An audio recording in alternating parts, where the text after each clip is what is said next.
বিশ্বনবী বললেন, শোনো শোনো, প্রতিদিন নামাজের আগে যে তোমরা ওযু করো, এই ওযুর পরে কেউ যদি পড়ে আশহাদু আল্লা ইলাহা ইল্লাল্লাহ ওয়া আশহাদু আন্না মুহাম্মাদান আবদুল্লাহি ওয়া রাসূলুহু, ওযুর পরে এই দোয়াটা প্রতিদিন যে পড়বে, কিয়ামতের দিন 8টা জান্নাতের যে কোনো দরজা দিয়ে ঢোকার অনুমতি ওই বান্দাকে আল্লাহ দিয়ে দিবে। আপনাদের জন্য আছে, still now you have the opportunity man. এই সুযোগ, চান্স আপনার জন্য আছে। ছোট্ট আমল, প্রতিদিন ওযু তো করাই লাগে না আমাদের জন্য। এই ওযুর পরে এই শাহাদাতের বাক্যটা পাঠ করলে 8টা দরজা দিয়ে ঢোকার অনুমতি আপনাকে দিবে কে? বুখারীর বর্ণনায় বিশ্বনবী বললেন, ইন্নালিল জান্নাতি সামানিয়াতু আবওয়াব, জান্নাতের ভেতরে আমি 8টা দরজা করেছি, 8 দিক দিয়ে ঢোকা যায়। মিনহা বাবুন ইসাম্মা আর-রায়্যান, ওই 8টা দরজার মধ্যে স্পেশাল একটা দরজা আছে, ওই দরজার নাম হলো রায়্যান। দরজার নাম লা ইয়াদখুলুহু ইল্লা সাইমুন, রোজাদাররা ছাড়া কেউ ওই দরজা দিয়ে ঢোকার অনুমতি পাবে না। আবার বিশ্বনবী বললেন, মান দাখালাহা লাম ইয়াযমা আবাদা, একবার রায়্যান দরজা দিয়ে ঢোকার অনুমতি যে পাবে, চিরকালের জন্য তার গলার তৃষ্ণা মিটে যাবে।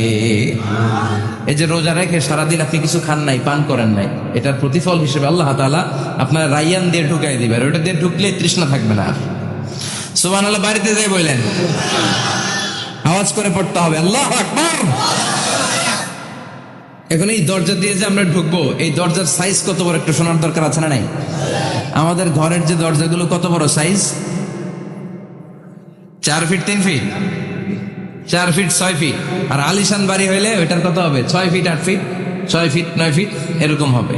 তো জান্নাতের দরজাও তো এরকম 8-10 ফিটই তো হবে। কথা বলেন। বিশ্বনবী বললেন, ইন্নাল মিসরাআইন মিন মাসারি'আল জান্নাহ মা বাইনা মাক্কাহ ওয়া হাজার।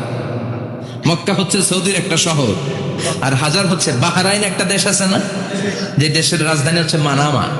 এই বাহরাইনের আরেকটা শহর হচ্ছে হাজার। এই মক্কা থেকে, সৌদি আরব থেকে বাহরাইন যত দূর, বিশ্বনবী বললেন জান্নাতের দরজাটা হবে ঠিক তত দূর। সেই হিসাবে কয়েকশো কোটি জান্নাতে এক ধাক্কায় ঢুকবে, কয়েকশো কোটি এক ধাক্কায় ঢুকে যাবে। আল্লাহু আকবার।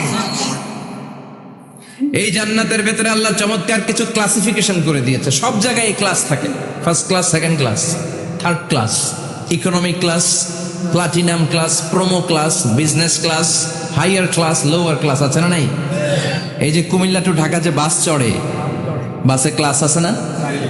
ফার্স্ট ক্লাসের টিকিটের দাম বেশি, সেকেন্ড ক্লাস কম। বিমানে সামনের সারিতে দেখবেন কিছু বিজনেস ক্লাস থাকে, হিউজ স্পেস থাকে, ওদের যে ফুড অ্যান্ড রিফ্রেশমেন্ট দেয় ওই খাবারটাও খুব উন্নত থাকে। তারা এয়ার হোস্টেসকে সব ধরনের ফ্যাসিলিটি নিতে পারে, যে এটা লাগবে ওইটা লাগবে, এক্সট্রা অনেক কিছু তাদেরকে দেয়। কিন্তু ইকোনমিক ক্লাস যেটা আছে পিছনে লম্বা, ওখানে এত ফ্যাসিলিটিস নাই। তো জান্নাতের ভেতরেও কিন্তু অনেক ক্লাস আছে, সুবহানাল্লাহ পড়ায়। মোট 8টা ক্লাস। কয়টা? এর মধ্যে সবচেয়ে হায়ার ক্লাস হচ্ছে আল ফেরদাউস। ওইটার নাম কি? জান্নাতুল ফেরদাউস। বিশ্বনবী কিন্তু ওইটার মধ্যে থাকবে, সুবহানাল্লাহ পড়ায়, ওইটার ভেতরে থাকবে। তো আমরা থাকবো কোনটায়? কথা কয় না, সাহস করে বলেন আমরাও থাকবো এটাতে। সবাই রেলতে আল্লাহ ওইটাতে রাখে, জান্নাতের কোনো ঘাটতি হবে? এটা যে কত বিশাল জান্নাত! জাহান্নামের আগুনে পুড়তে পুড়তে, অনেক লম্বা ঘটনা, বললে এটাই আধা ঘন্টা খেয়ে ফেলবে। জাহান্নামের আগুনে পুড়তে পুড়তে, বুখারীর বর্ণনা, আখিরু মান দাখালাল জান্নাহ, সর্বশেষ যে লোকটাকে আল্লাহ জান্নাতে ঢুকাবে, তার জান্নাতের সাইজ হবে এই পৃথিবীর 10 গুণ বড়। তাহলে ফেরদাউসের অবস্থাটা কি? পৃথিবীর সবাই যদি ফেরদাউসে থাকি, ফেরদাউসের জায়গার কোনো কমতি হবে না। চিল্লায় কোন সুবহানাল্লাহ। এজন্য বিশ্বনবী বলেন, ইযা সাআলতুমুল্লাহাল জান্নাহ, আল্লাহর কাছে যখন তোমরা হাত তুলে চোখের পানি ছেড়ে জান্নাত চাইবা, আল্লাহর কাছে ছোটটা চেও না, চাইবা যখন বড়টাই চাও, জান্নাতুল ফেরদাউস চাও।